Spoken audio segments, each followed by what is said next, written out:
जितनी खामोशी से अकेले काम कर सकते हो उतना काम करो। अपना काम अच्छाई और खुशी से करते रहो। खुद का काम स्वयं करते रहो।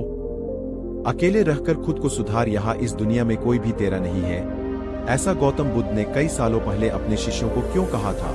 इसके पीछे की कहानी क्या है? तो इस रहस्यमय कहानी को हम आज के इस वीडियो में आपके सामने प्रस्तुत कर रहे हैं।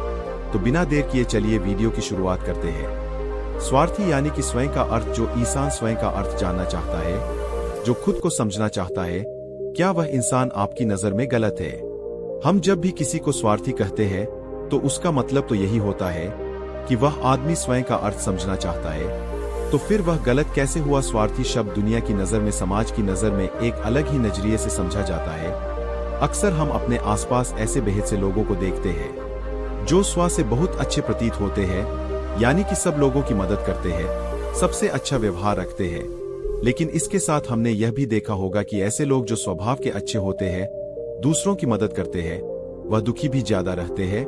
और जो लोग स्वार्थी होते हैं वह फलते फूलते चले जाते हैं। तो ऐसे में परमात्मा की सत्ता पर उंगली उठाना निश्चित है। लेकिन अगर यह सत्य है तो हमें कौन सा मार्ग अपनाना चाहिए? क्या हम भी दूसरों के जैसे बन जाए? पता नहीं आप में से कितने लोग यह मानते हैं कि अच्छे लोग जीवन में बहुत दुखी रहते हैं, लेकिन इसके पीछे का सत्य क्या है? अगर हम इसके पीछे का सत्य नहीं जानेंगे, नहीं पहचानेंगे, तो कहीं ना कहीं हमारा अवचेतन मन भी बुराई की तरफ झुक जाएगा। इसीलिए अपने मन में ऐसे विचार पनपने से पहले इस बात की पूरी सच्चाई, पूरा निष्कर्ष निकाल ले, ताकि भविष्य में आपको अपने अच्छे होने पर पश्चाताप ना हो, दुख ना हो। आज की जो बौद्ध कहानी में आपको सुनाने वाला हूँ उसमें आपको 5 ऐसे तरीके पता चलेंगे जिसके माध्यम से अगर आप कर्म करते हैं तो आप अच्छे कर्म भी कर पाएंगे और दुखी भी नहीं होंगे। एक गांव में आनंद नाम का एक युवक रहता था। उसका भरा पूरा परिवार था। उसके 2 बच्चे थे, उसकी पत्नी थी, लेकिन उसके माता पिता इस दुनिया से चल बसे थे। इसीलिए पूरे परिवार की जिम्मेदारी उसी के कंधों पर थी। बच्चे अपनी पढ़ाई करते थे और उसकी पत्नी अपने घर गृहस्थी के कामों के साथ गाय, भैंस, बकरी इत्यादि का दूध बेचकर अपना घर चलाती थी। और आनंद पहाड़ में पत्थर तोड़ने का काम करता था। बहुत ही मेहनत भरा काम था। पूरे दिन काम करता तो रात को थक कर घर पर वापस लौटता। लेकिन इतनी मेहनत करने के बाद भी अगर आनंद को गांव का कोई भी आदमी मदद के लिए बुलाता तो आनंद कभी भी मना नहीं करता था। उसके जीवन का एक ही सिद्धांत था, अगर मैं दूसरों की मदद करूंगा तो परमात्मा मेरा साथ देंगे, परमात्मा मेरे साथ कुछ बुरा नहीं होने देंगे। आनंद अपने इस सिद्धांत का पालन बहुत ही कड़ाई के साथ करता था। वह इस सिद्धांत पर इतना विश्वास करता था कि अगर कोई बाहर का आदमी उससे मदद मांग ले तो वह अपने घर का काम भी अधूरा छोड़कर उस आदमी की मदद करने के लिए पहुंच जाता था, जिसकी वजह से उसकी पत्नी बहुत परेशान रहती थी। वह अक्सर आनंद को समझाने की कोशिश करती थी कि सबसे पहले अपना काम, अपने परिवार को देखो। 2 बच्चे हैं हमारे और फिर भी तुम दूसरों के काम करने में लगे रहते हो। अरे अपने घर को तो संभालो, अपना घर संभाल नहीं रहा, दूसरों की मदद करने चले हैं।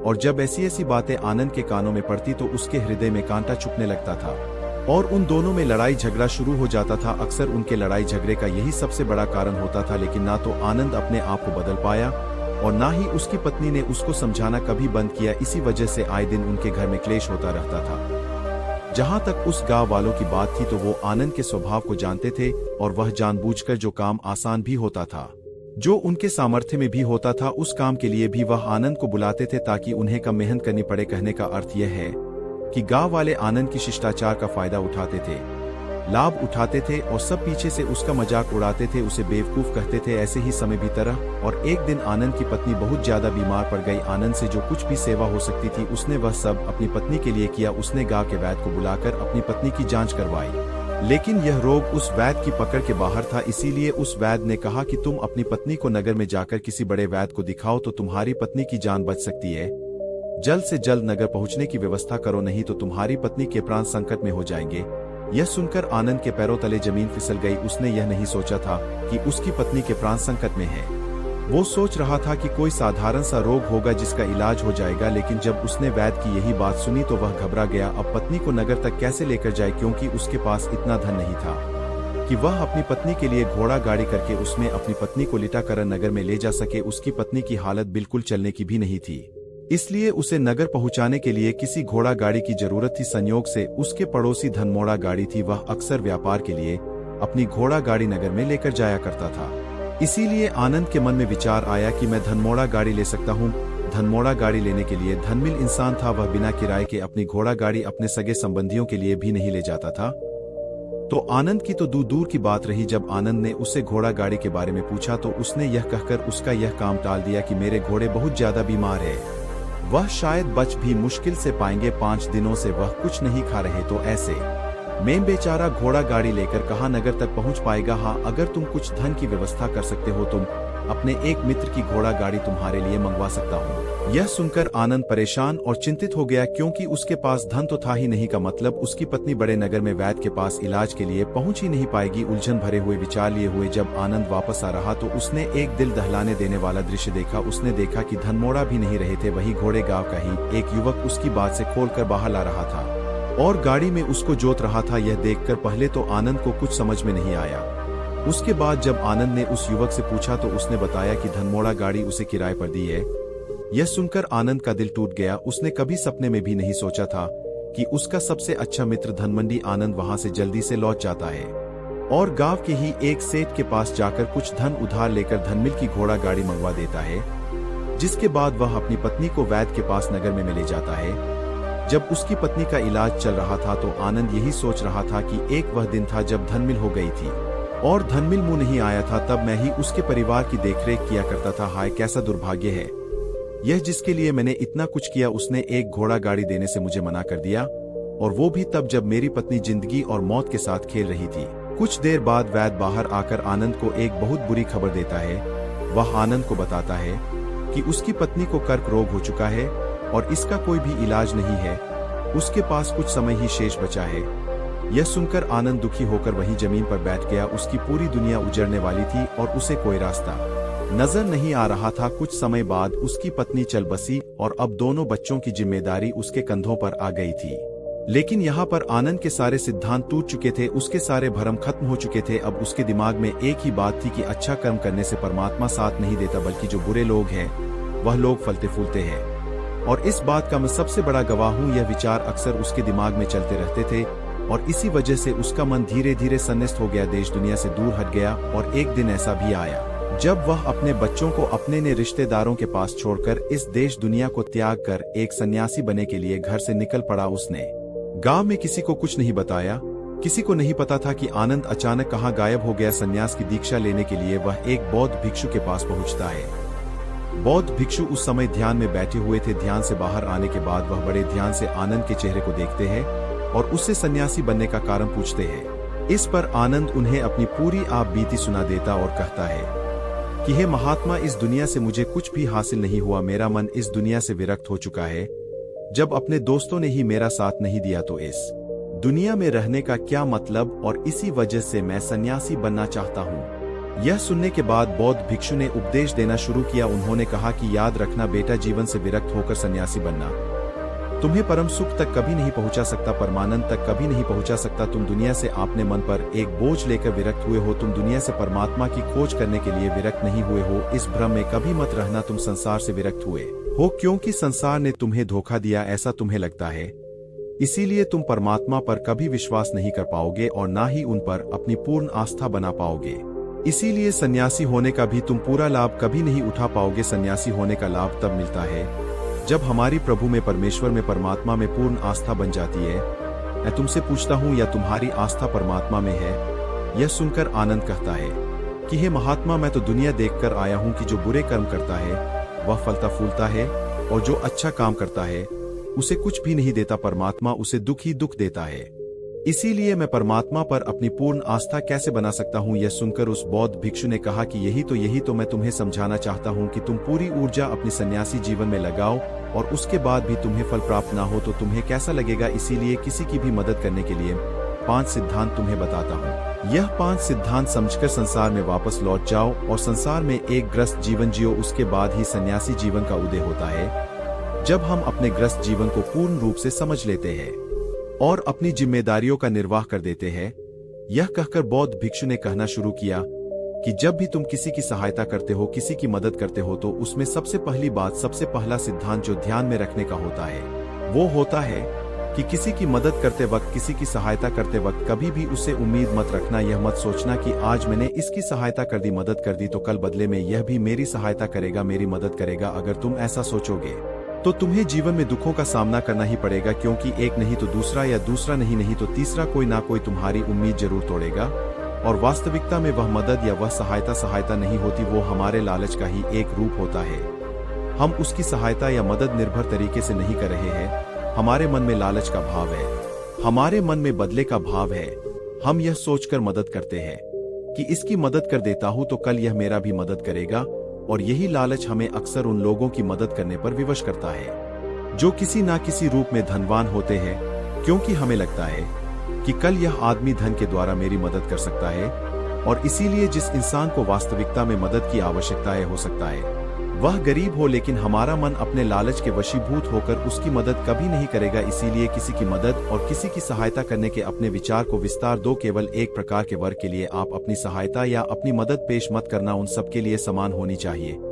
जरा सोचो, एक तरफ तुम्हारा मित्र हो जिसके पास धन है, संपदा है, और दूसरी तरफ कोई गरीब औरत हो जो भूखी बैठी हुई है। तुम्हारा दोस्त तुमसे कहता है कि यार आज तो खाने के लिए अच्छे अच्छे पकवान मंगवा लो बाजार से, और दूसरी तरफ वो औरत तुमसे 2 सूखी रोटी मांग रही है। तो तुम किसकी मदद करोगे? कौन मदद का हकदार सबसे पहले है? सबसे पहले हमारा कर्तव्य बनता है कि उस औरत की भूख मिटाए, लेकिन अक्सर इंसान ऐसे नहीं सोचता। वह अपने दोस्त को तो खिला देगा, उसको तो बाजार से बहुत महंगी वस्तु मंगा के दे देगा, लेकिन किसी गरीब को उसकी भूख मिटाने के लिए पैसा या धन नहीं देगा। दूसरी बात जो ख्याल में रखने की है वो यह कि सहायता करते वक्त हमारा लालच कभी भी उसके साथ नहीं जुड़ना चाहिए। अक्सर हम जब किसी की मदद करते हैं तो हमारा लालच और हमारा स्वार्थ उसके साथ जुड़ा होता है, और हम अपनी भविष्य की योजना तैयार करके उस आदमी की मदद करते हैं। हम यह सोचते हैं कि अगर मैं इसका यह काम करेगा तो भविष्य में यह आदमी मेरा वह काम पूरा कर देगा, और वह सहायता व मदद बिल्कुल भी परमात्मा के द्वार को नहीं खटखटा, क्योंकि वो लालच है। आप अपने आप को धोखा देने के लिए अपने लालच को एक सहायता, एक मदद का रूप दे रहे हैं। तीसरी बात जो ख्याल रखने की है वो यह कि अपने सामर्थ्य के हिसाब से दूसरे की मदद करो। कभी भी एक ग्रस्त आदमी को किसी की इतनी सहायता नहीं करनी चाहिए जिससे कि उसका परिवार और उसके बच्चे कष्ट में जीवन बिताए। सबसे पहला फर्ज हमारा होता है अपने परिवार को सुखी रखना, उनकी जरूरतें पूरी करना, और उसके बाद दूसरों की मदद करना आता है। लेकिन कुछ लोग दूसरों की मदद पहले करते हैं और अपने परिवार को मदद कम देते हैं, जिससे कि परिवार में लड़ाई झगड़े आए दिन पनपते रहते हैं, और यह सब हम समाज में देखते रहते हैं अपने आसपास। अगली बात जो ख्याल में रखने की होती है वह यह कि अपना कर्म, अपनी जिम्मेदारियां पहले निभानी होती है। हम अपना कर्म, अपना काम छोड़कर पहले दूसरों की मदद करने के लिए चले जाते हैं, और जब दूसरा बदले में हमारी मदद नहीं करता तो हमारा दिल दुखी हो जाता है। हम सोचते हैं कि मैंने तो अपना काम छोड़कर उस आदमी की मदद की थी और वह आदमी मेरी मदद ही नहीं कर रहा है। इसीलिए अपना कर्म सर्वोपरि, अपना कर्म सबसे ऊपर, क्योंकि वही काम करने के लिए इस दुनिया में हमारा जन्म हुआ है। और सबसे आखिर में जो बात समझने की है वो यह कि परमात्मा की मर्जी से ही सब कुछ होता है। हमारा कर्तव्य है अपने कर्म को करते जाना। करनी धरनी तो ऊपर वाले के हाथ में है, इसीलिए जो कुछ भी होता है सब ऊपर वाले पर छोड़ दो। अगर तुम्हें कोई धोखा भी देता है तो यह समझ के चलो कि वह सब ऊपर वाले की करनी होती है। आप यह मान के चलो कि मैं करता नहीं हूं, मैं तो एक माध्यम हूं, करवाने वाला तो वह है।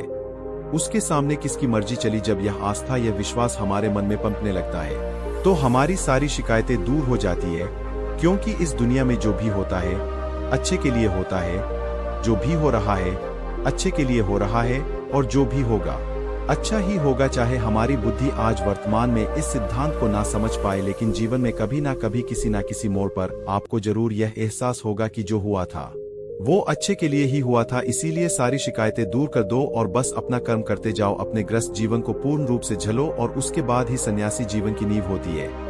इसके बाद बद्ध भिक्षु ने आनंद को कहा कि वापस अपने गांव लौट जाओ, अपनी बेटियों को वापस लेकर आओ, उन्हें पालो पोसो, अपने बच्चों को वापस लेकर आओ, दूसरी शादी कर लो, लेकिन बच्चों का पालन पोषण अच्छे तरीके से करो। यह सुनकर आनंद अपने बच्चों के साथ अपने गांव में वापस लौट आता है। गांव में किसी को खबर नहीं थी कि आनंद कहां पर गया हुआ था और वह क्या ज्ञान लेकर वापस लौटा है। लेकिन अगले दिन सुबह गांव वालों ने आनंद के चेहरे पर एक अलग ही चमक, एक अलग ही आभा पाई। तो इस कहानी से हमें यह सीख मिलती है कि दूसरों के पीछे भागने से अच्छा है अकेले रहकर अपने आप को सुधारो, और अपनों का काम बड़े ही खुशी से करो, और शांत रहकर अपने आप की दिमाग की मन स्थिति को सुधारो। तो अब हम आपको बताएंगे कि शांत रहने के क्या क्या फायदे हैं। तो चलिए शुरुआत करते हैं। हर तरफ शोर शराबे और भागदौड़ के बीच खामोशी की अपनी अलग ही खासियत है। आपने कई कविता में भी पढ़ा होगा कि मौन रहकर एक दूसरे की बात को समझना सबसे सुंदर संवाद है। लेकिन क्या आप यह जानते हैं कि चुप रहने के अपने शारीरिक और मानसिक फायदे भी हैं? विशेषज्ञ मानते हैं कि मौन यानी शांत रहने से व्यक्ति अधिक दिमागदार और उत्पादक बनने की ओर अग्रसर होता है। इससे उसके मानसिक और शारीरिक स्वास्थ्य दोनों में सुधार हो सकता है। मौन धारण करने का महत्व आज हम जिस युग में जी रहे हैं उसमें टेक्नोलॉजी एक महत्वपूर्ण भूमिका निभाती है।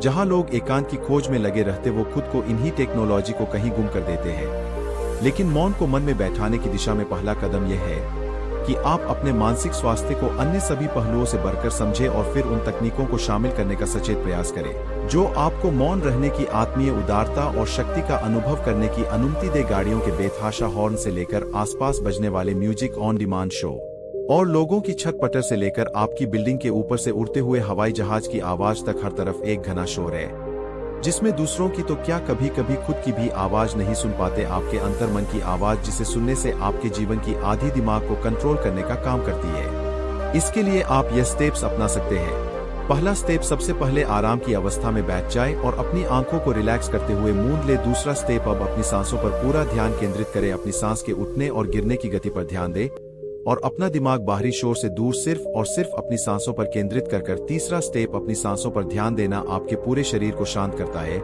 दिमाग में रक्त संचार बढ़ाता है और तनाव दूर करने में मददगार होता है। चौथा स्टेप, खुद को शांत करते हुए अपने पूरे शरीर को अंदर ही अंदर स्कैन करना भी फायदेमंद साबित होता है। इससे आपको अपने शरीर के बारे में बेहतर समझ में आता है। इससे आपके दिमाग और शरीर के बीच में बेहतर संबंध स्थापित होता है।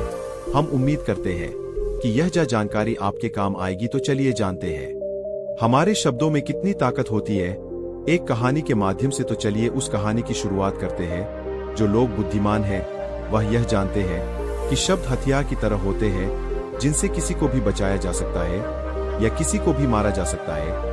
अब आप सोच रहे होंगे कि शब्दों से किसी को मारा कैसे जा सकता है, तो जरा सोचिए, ज्यादातर आत्महत्याओं के पीछे किसका कारण होता है? किसी के पति ने कुछ कहा, किसी के पिता ने कुछ कहा और उन लोगों ने आत्महत्या कर ली। यह आत्महत्या किसके कारण हुई? वो पीड़ित के मन को इतना दुखी कर गए कि उसके मन से वह दुख सहना और ज्यादा बर्दाश्त करना पर आपका अपमान ही होगा।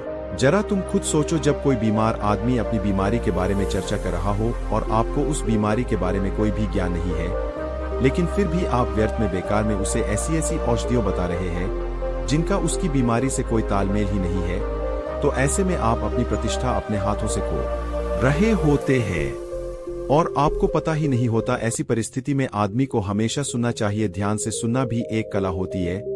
अगर आप सुनने का दिखावा करेंगे तो कहीं ना कहीं सामने वाले आदमी को यह एहसास हो जाता है कि यह मेरी बात पूरे ध्यान से नहीं सुन रहा है। इसीलिए जब आपको किसी विषय के बारे में पूरी तरह से जानकारी ना हो तो वहां पर केवल अपने कान लगाना ही ज्यादा महत्वपूर्ण होता है, ज्यादा जरूरी होता है।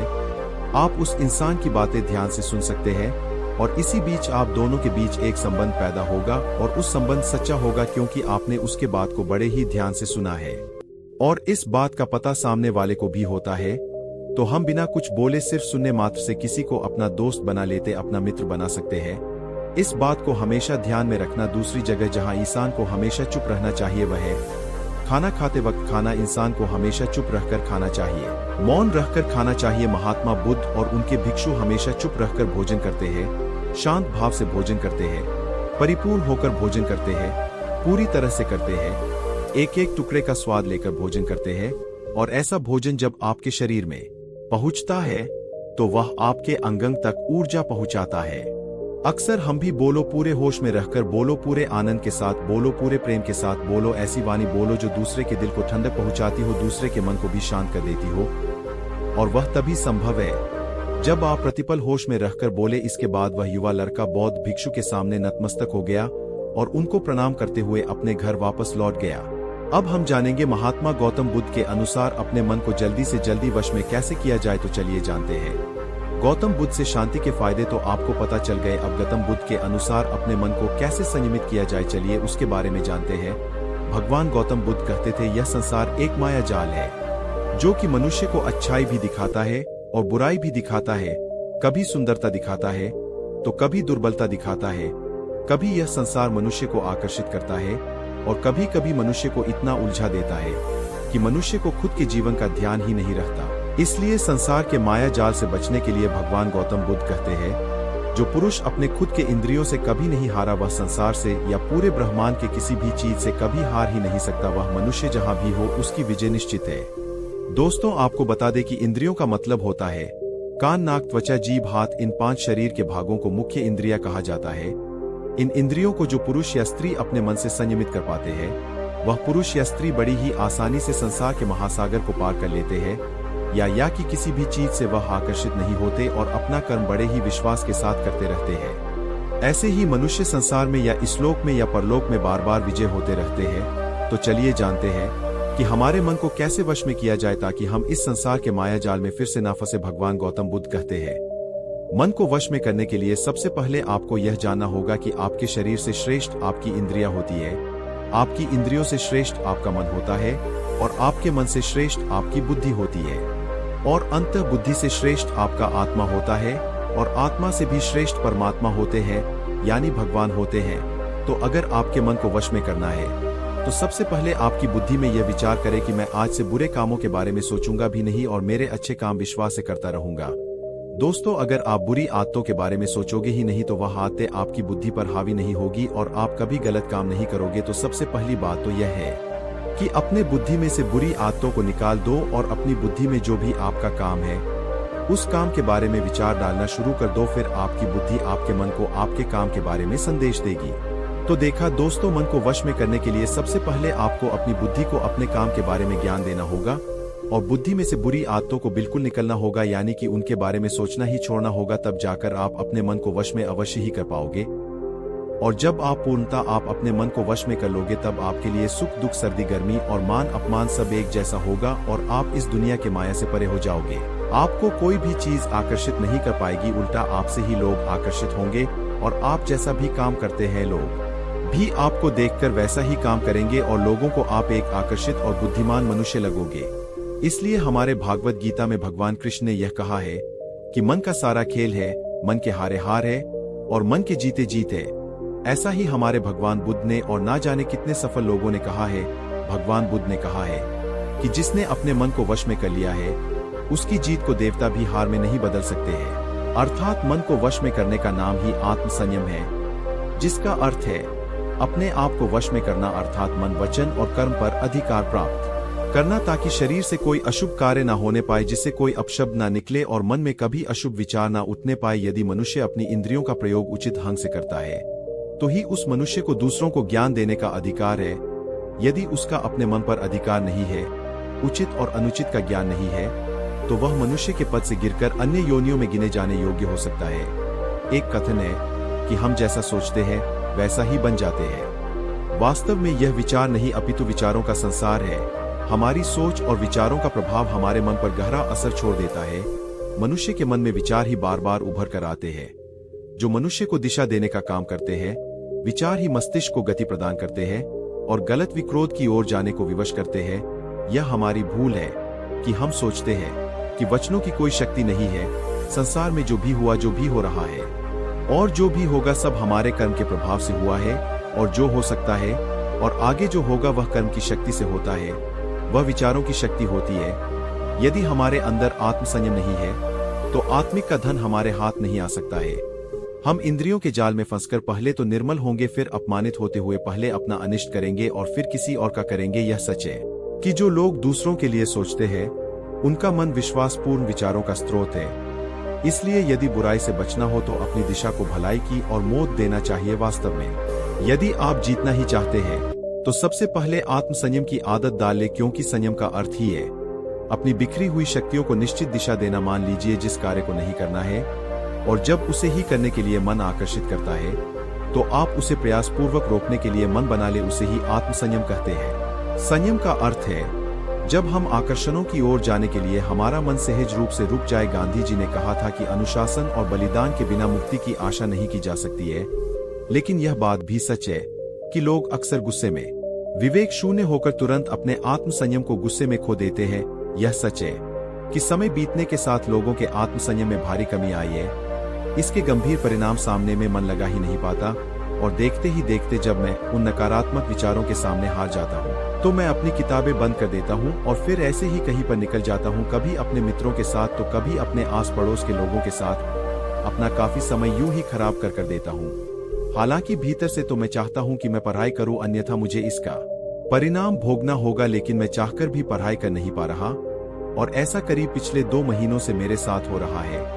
मैं इन नकारात्मक विचारों से जितना छुटकारा पाने की कोशिश करता हूँ, यह नकारात्मक विचार मुझे उतना ही घेर लेते हैं और यह मुझे डराते हैं, मुझे परेशान करते हैं। मैं चाहकर भी इनसे छुटकारा नहीं पा रहा हूँ। गुरुवर ने उस लड़के की सारी बातें ध्यानपूर्वक सुनी और फिर वह उस लड़के से कहते हैं, बेटा, मैं तुम्हारी मन की बातें समझ रहा हूँ, लेकिन क्या तुम इसे एक उदाहरण के तौर पर समझा सकते हो? इस पर वह लड़का उन गुरुवर से कहता है, हे गुरुवर, परीक्षा बहुत नजदीक है और मैंने कुछ हद तक पढ़ाई भी कर ली है, लेकिन जो बची हुई पढ़ाई है उसके लिए मुझे हर दिन करीब 10 से 14 घंटे तक यूं ही मन लगाकर पढ़ना होगा। इसके बिना मैं किसी भी हालत में अपनी पढ़ाई पूरी नहीं कर पाऊंगा। जब यह ख्याल मेरे मन में आता है तो मैं डर जाता हूं। मैं भीतर ही भीतर कांप उठता हूं और देखते ही देखते मेरी हिम्मत जवाब देने लगती है और मैं हार मान लेता हूं। और फिर उसके बाद मेहनत करने का मानो मेरा मन ही नहीं होता। मैं चाहकर भी ध्यान नहीं लगा पाता। और अगली चीज जो मुझे परेशान कर रही है, रुको रुको बेटा, उन गुरुवर ने उस लड़के को रोकते हुए कहा, पहले हम एक एक करके तुम्हारे मन के उन नकारात्मक विचारों को समझने की कोशिश करते हैं,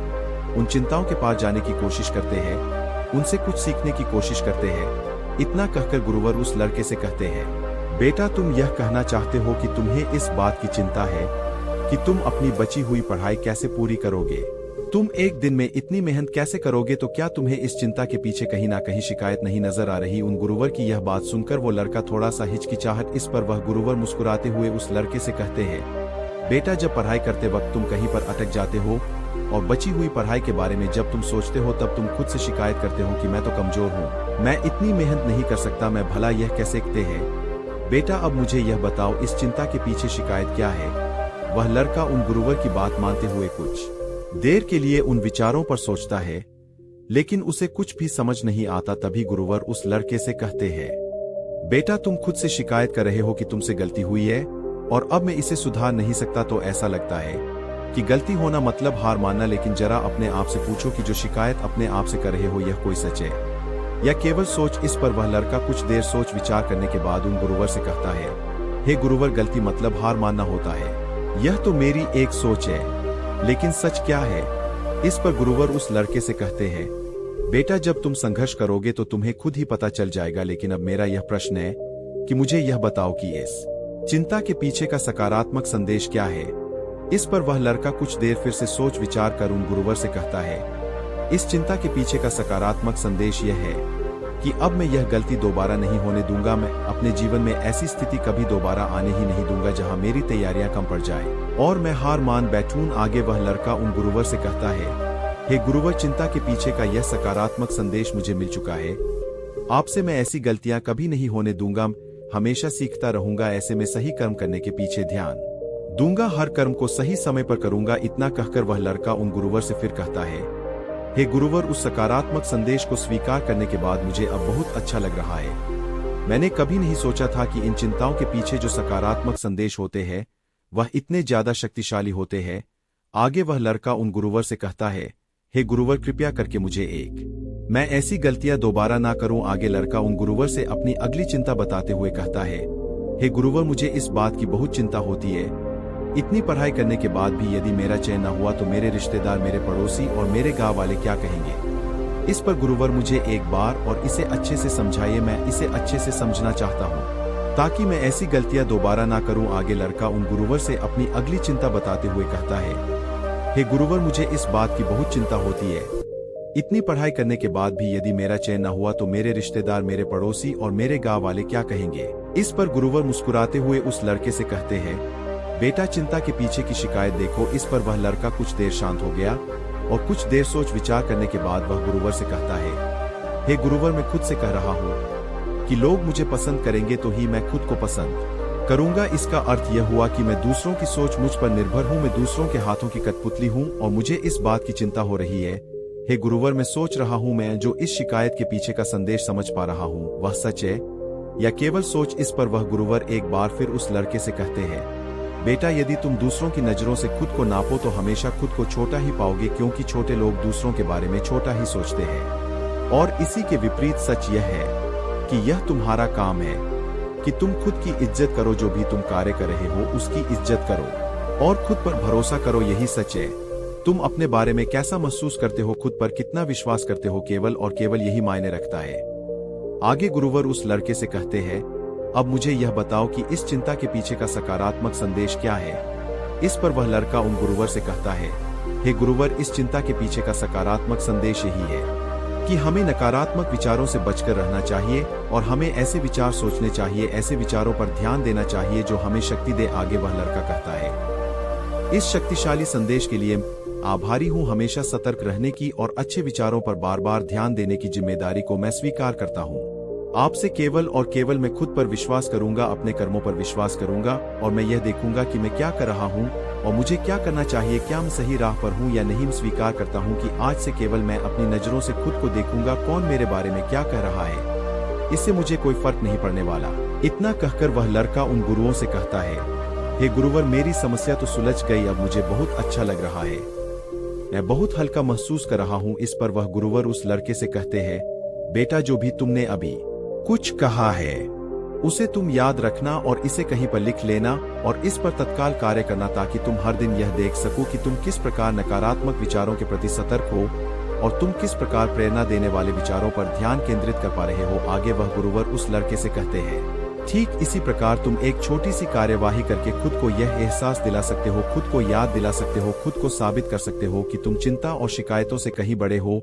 और इसी प्रकार बार बार अपने विचारों पर कार्यवाही करने से हम अपने भीतर एक सकारात्मक मान्यताएं बना लेते हैं जिन पर हम विश्वास करते हैं और देखते ही देखते हम उन विश्वासों पर आंख बंद करके भरोसा करने लग जाते हैं। आगे गुरुवर उस लड़के से कहते हैं, इसलिए बेटा, इसी तरह से जब भी तुम्हें चिंता परेशान करे तो सबसे पहले चिंता के पीछे की शिकायत देखो और यह पता करो कि शिकायत सच है या फिर केवल सोच। इससे आपके और शिकायत के बीच में थोड़ी दूरी बनेगी, इस शिकायत का कड़वापन और असर थोड़ा सा कम होगा और आप उसके बारे में जानो, उसे पहचानने की कोशिश करो, उसके पीछे का सकारात्मक संदेश जानने की कोशिश करो और एक नई मान्यता तैयार करो। तभी तुम अपने जीवन में सही ऊंचाइयों को छू पाओगे, अपने जीवन में उन ऊंचाइयों तक पहुंच पाओगे जिनकी तुम कल्पना करते हो। इतना कहकर वह गुरुवर शांत हो गए और उस लड़के को भी अभी समझ में आ चुका था कि वह अपने जीवन में बेवजह की चीजों से डर रहा था, जबकि उसे अपने विचारों से लड़ने की जरूरत थी और वह अपने आप से लड़ रहा था। उसने जाने अनजाने अपने मन में नकारात्मक विचारों की मान्यता तैयार कर ली थी जिन पर वह आंख बंद करके भरोसा करने लगा था,